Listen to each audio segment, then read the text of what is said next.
The students in this delegation are soldiers in the Army of Nonviolence. According to Dr. King, nonviolence is a declaration of war against evil and injustice. It's not passive, it's aggressive. It doesn't wound, it doesn't attack with weaponry other than love and concern for others.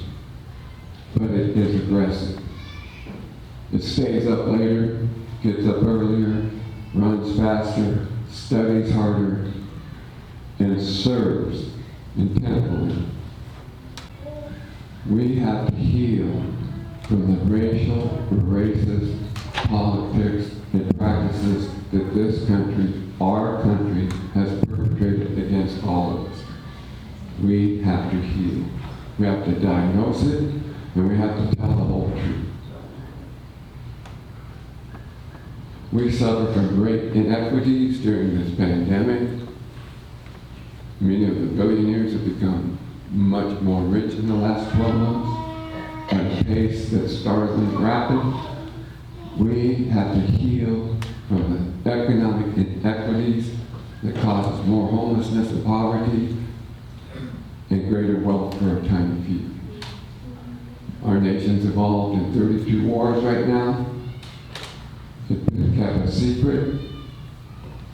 We have to heal from being an aggressive nation. We have to tell the whole truth.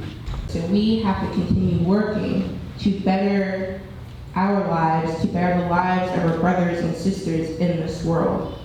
And that requires us to stay awake through periods of great social change, to stay awake because we know that the world that we have today can do better.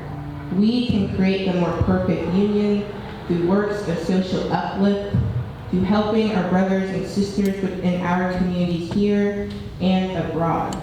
Dr. King explains to us that as we are developing so fast in our technology and in our ability to communicate, we are leaving our moral and spirituality behind.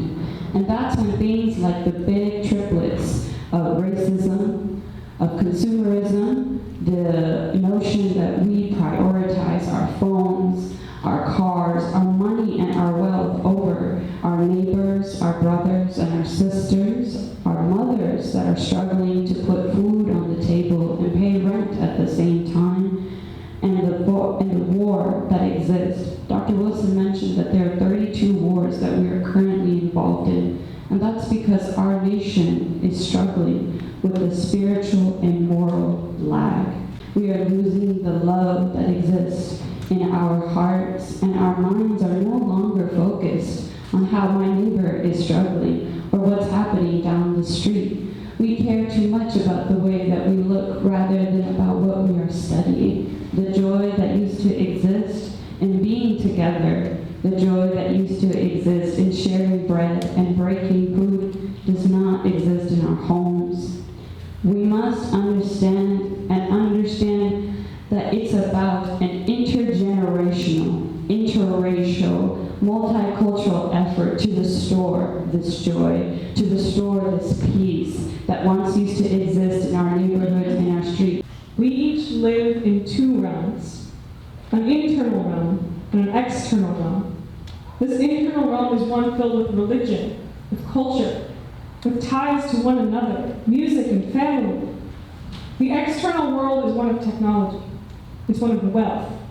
It's one of comparison, how many things I have and how many things you have. If we do not center this internal realm, then we head to spiritual doom. Because we need a revolution of values right now. In today's world, when we find ourselves in times of darkness and struggle, what takes us forward and brings us out of that darkness is reprioritizing what we do every day. It's learning how to smile at our neighbors and talk to them. It's learning how to value one another's cultures. Prioritize learning about one another instead of buying something or staying inside, like my colleague Fatima said. It's about the way that we treat one another and the way that we envision a community that accepts each of us for our religions, for our music, for our families. It's about seeing that better world and striving for it. And so every day when we wake up, we have that choice. We can do things that uplift our communities rather than divide them.